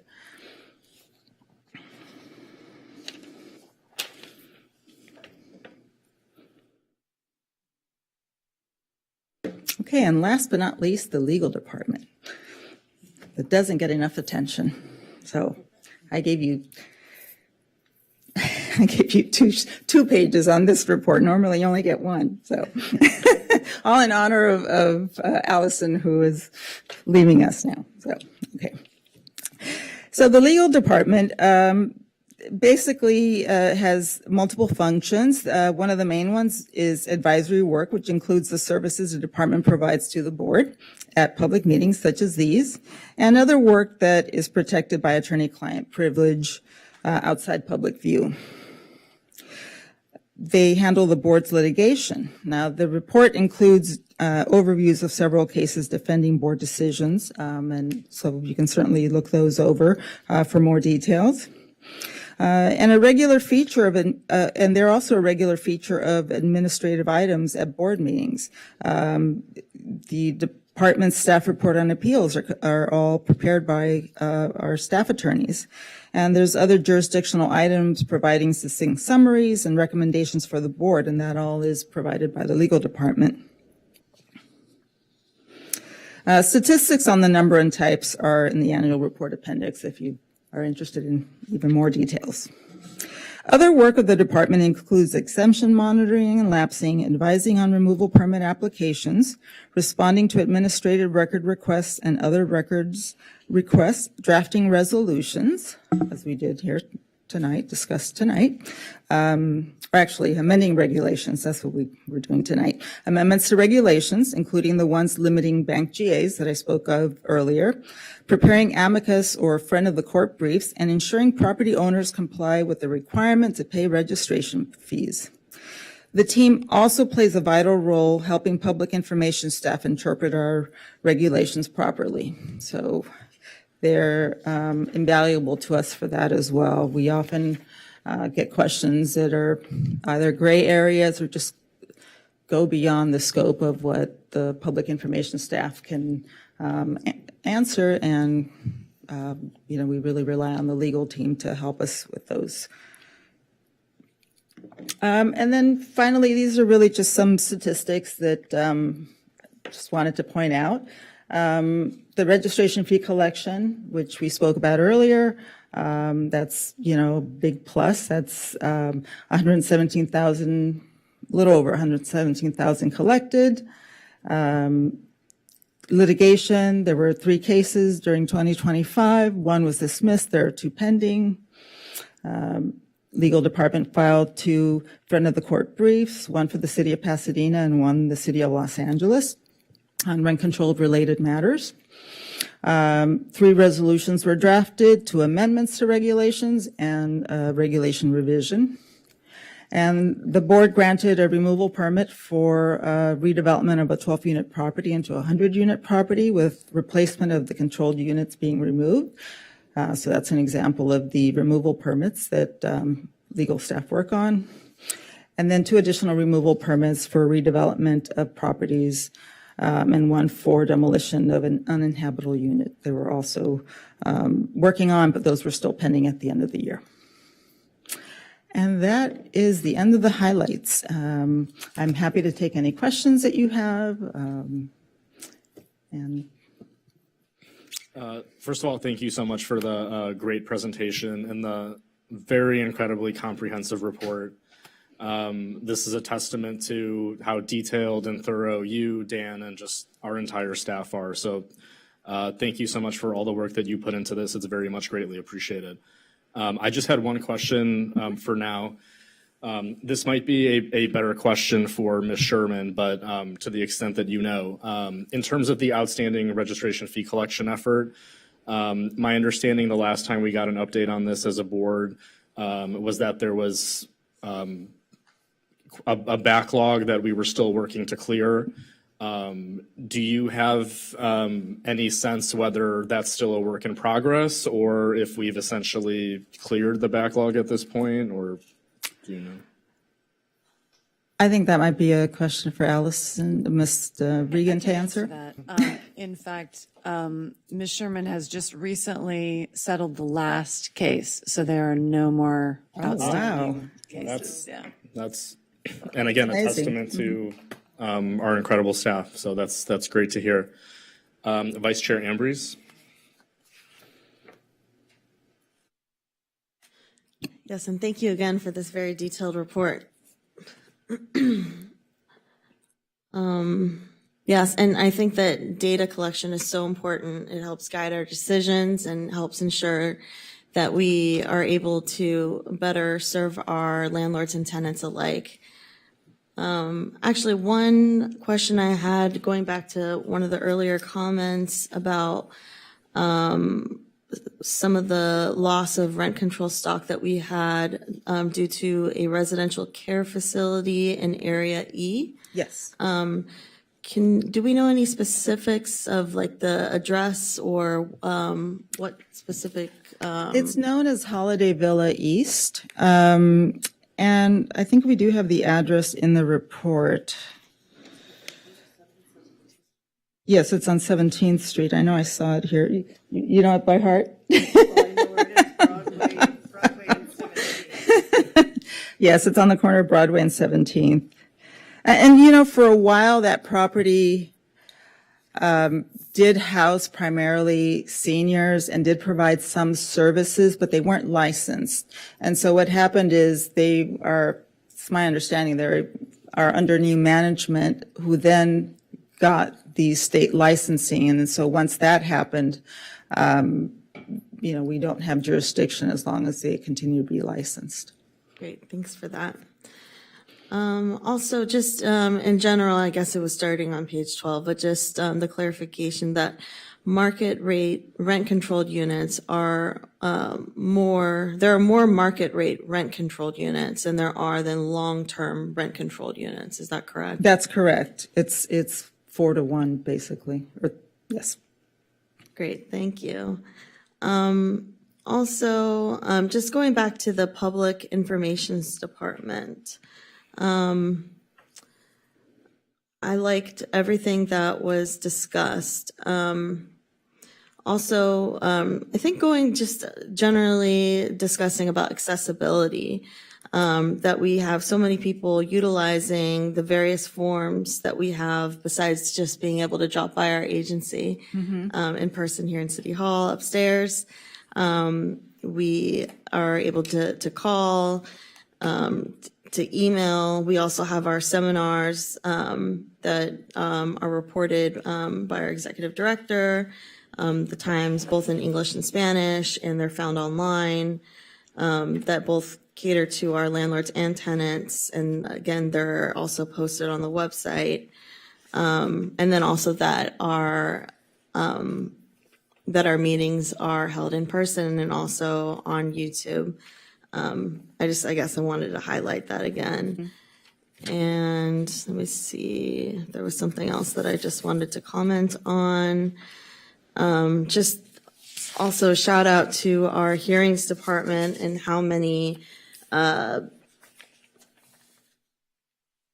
hearings have been held and how many cases that are able to be resolved with rent adjustments and everything that that department has done. Same with our legal department. And I think it's so great that we have coordinated with other rent-controlled jurisdictions. I think that is very important to ensure that our rent control laws are not eroded and that therefore Santa Monica's rent control charter is not negatively impacted. So thank you to our legal staff for working together with those jurisdictions and our board for signing on when those cases are presented to us. It's so important to ensure that generally rent control laws are kept as is and that we don't lose any of those protections. So thanks for also highlighting that in this report. Thank you. Thank you. Commissioner Leslie? Thank you for the report. Very comprehensive. I have a couple of questions. So when we have property owners that are in financial distress, is there a financial repayment program for them?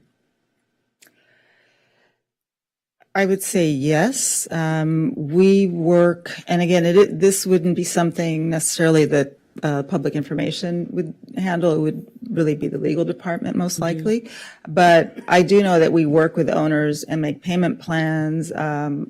At times, waive penalties if they can make payments within certain periods. So we definitely do work with owners who are having difficulty paying fees. And I don't know if Ms. Regan wants to add anything to that, but. I think that's right. When Ms. Sherman has been pursuing these outstanding fee cases, she will often, if that is an issue, she'll work with the owners to set up a payment plan and waive fees, just as Ms. Platt has described.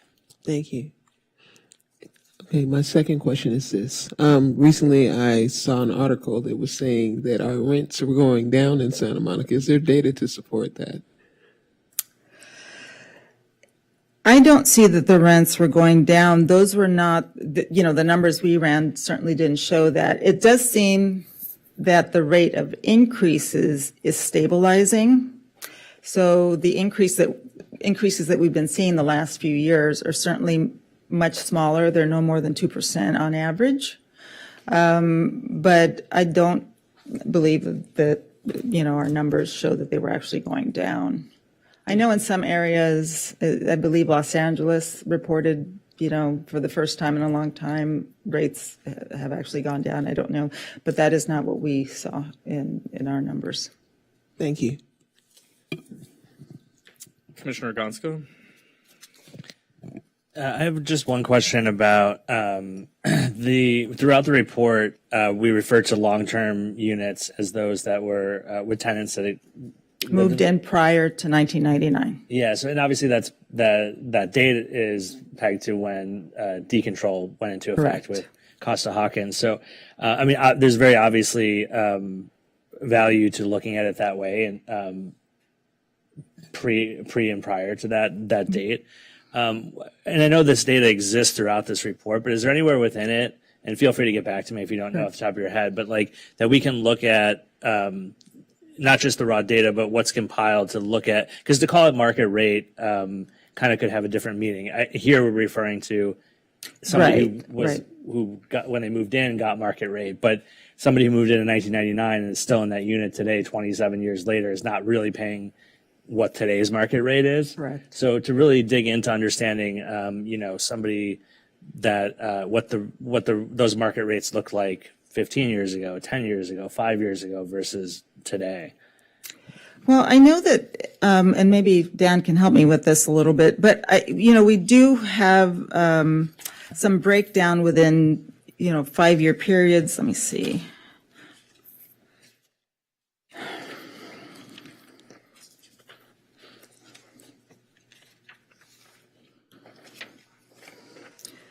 So I think we can get some of those numbers, and I totally understand what you're saying. I mean, somebody who moved in 2000 doesn't feel like they're paying market rates.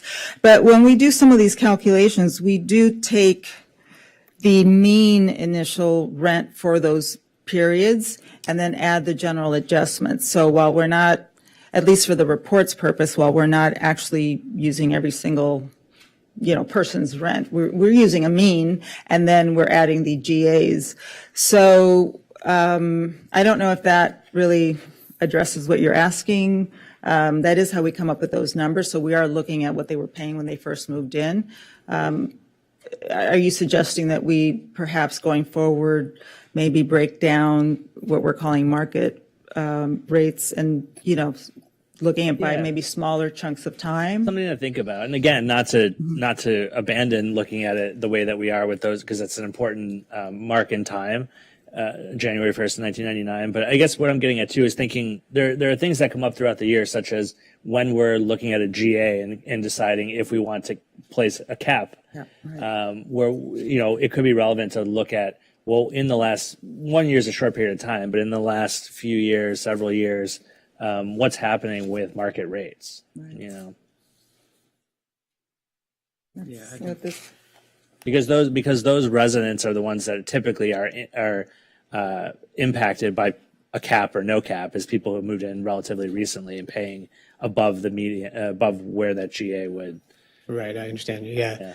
One, I just wanted to add a couple of things. One, it's proportional too, because as we saw, most of the market rate tenancies are within the last few years, so most of the market rate tenants are those ones paying the highest rents you saw on the bar chart that kind of went up and up and up. So implying that like people who moved in 2000, likely a high proportion of them would have already moved out. Right? I mean, there are fewer of the longer term market rate people, over time. Prior And to so, 99. yeah.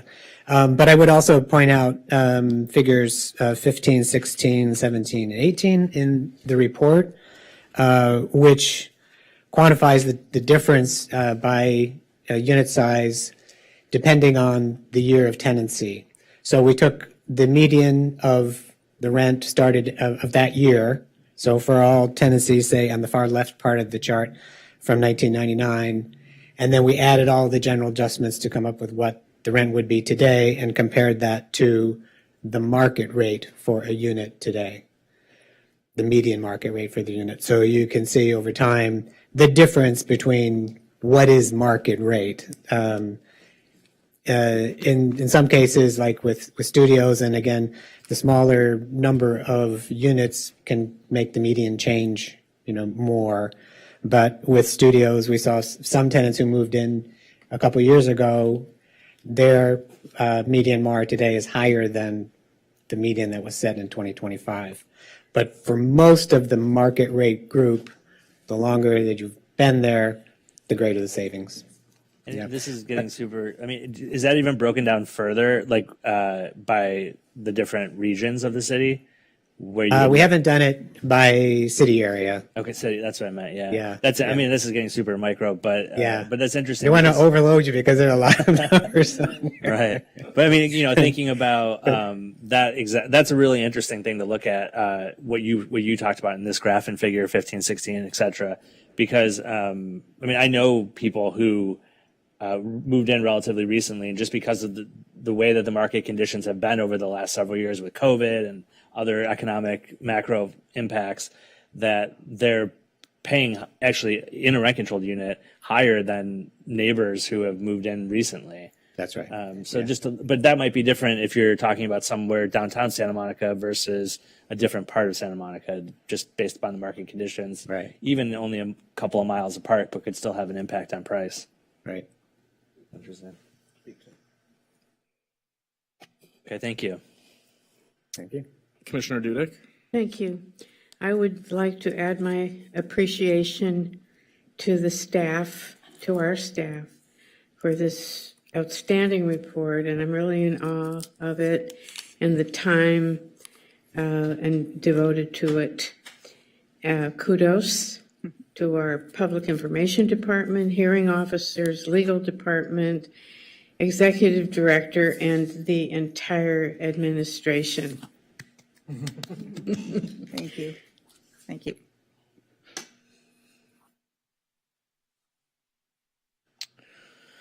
Okay, so Charter Section 1803 F7 directs the board to convey the annual report to the City Council. Unless there are any objections, I'll ask that the Executive Director convey this report to the City Council as soon as possible. I will do so. Thank you. Thank you. Okay, so before we adjourn this evening, I would like to take a moment to recognize our outgoing General Counsel, Allison Regan, and thank her for her years of service to the board. Allison, I think just the tremendous amount of respect for you that I have as an attorney. You've always answered any question on any issue at any time that I've ever had. And you've always done it in a way that was approachable and patient. I've very much enjoyed consulting with you on, all the issues that we've faced on the board together. So you will be very, very deeply missed. And whoever will be sitting in that chair has very big shoes to fill. So thank you for everything. And if any other commissioners would like to say a few words, I would defer to anyone else.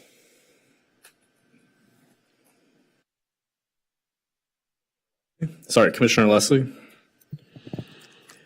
I have said it before, and I will continue to say it. I have never in my life experienced a general counsel such as yourself who has come through these doors at 4 o'clock in the morning with a cape around her neck to save rent control as passionately as you've defended our agency and the rent control. The tenants of the city of Santa Monica are deeply indebted to you, a debt we could never repay. And I thank you for all the work that you've done here in the city and the work that you will continue to do. Because I know you're saying you're retiring, but I don't think you'll sit still too long. Vice Chair Ambrose. Thank you. I'm so bad at goodbyes. But I have learned so much from you. You've been a great role model to me. You're going to be so deeply missed. Like Chair Ivanoff expressed, the next person will definitely have a big role to fill, and that transition will be hard. You have given such great advice. You've worn the hat of being our legal counsel very well and being very fair, and giving us sound advice, helping make sure that we are seeing things through a very fair, legally sound lens. And I very much appreciate that. And I think that the short time that I've spent with you will carry me through the rest of my years of whatever role and endeavor that I take. And I'm just so grateful for the time that I've spent with you. So thank you. Commissioner Gonska. Yeah, I think I would definitely echo everything that was said here tonight. And I think when I was reflecting on my tenure here, I thought a lot about the things we've been able to accomplish, the things that we've been able to help our constituents with. And I think it's just simply a fact that we would not have been able to do nearly close to what we've been able to accomplish without your guidance. And that is because of your intellect, your legal expertise, for sure, providing that sound advice and information to us. But I think it also has a lot to do with your demeanor and your dedication to public service, because that's sort of a phrase that in some ways loses meaning because people talk about public service a lot, but truly that's what this is. There's such a direct connection to the residents who we serve here day in and day out.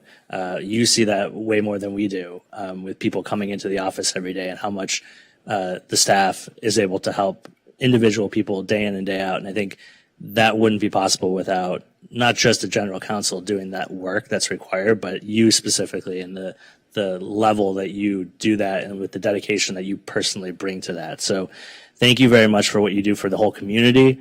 And thank you very much for what you've done to help me personally get up to speed, because that's a huge part of this too, is every few years we have new people on this board. And I think most of us don't come to this with a legal background or training.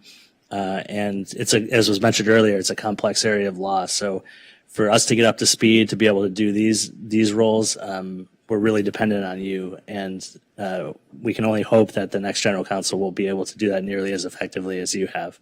So thank you and enjoy retirement, and please stay involved in Santa Monica. Commissioner Dudek. Yes, that's a hard act to follow. I appreciate, I'm going to miss you very, very much.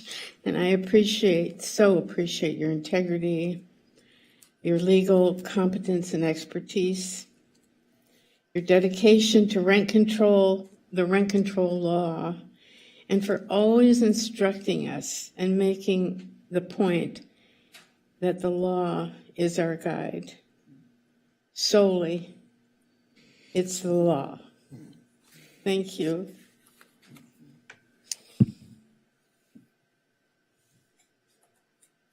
May I save you? Yes. Yes. Well, thank you all so much for all of that. And I would just echo that right back to you. I'm going to miss you all very much. I'm going to miss the staff. It's just been an incredible honor and a privilege to work with you. And I just want to say how lucky the residents of Santa Monica are to have all of you. I mean, your dedication to this work is so apparent in the way that you approach everything that the board has to do. The level of preparation, the support that you have for staff, the support that you have for each other, the respect that you have for each other, the respectful way that you treat the constituents that come before you. It is a real testament to how this type of work should be done. And you have made my job so much easier because of that. Your receptivity to the things that I have tried to tell you has just been wonderful. It's just been an absolute pleasure to collaborate with you. And that's the way it has felt. It has felt like a true collaboration. I feel like I've learned just as much from you. So thank you so much. And I will miss you all. Thank you. So with that, on behalf of all the commissioners and the staff and our entire agency, we did get you a little retirement gift that I'd like to present you with. It's a jacket. It's a beautiful jacket with your name still on it. Thank you. Thank you. Thank you all very much. Should we take a few photos or should we adjourn first? And then adjourn first. Okay.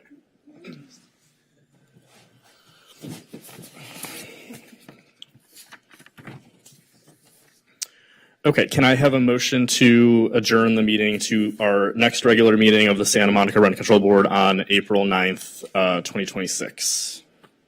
So moved. Motion to adjourn. Second. Motion by Commissioner Leslie, seconded by Commissioner Ambrose. All in favor for a voice vote? Aye. Aye. Aye.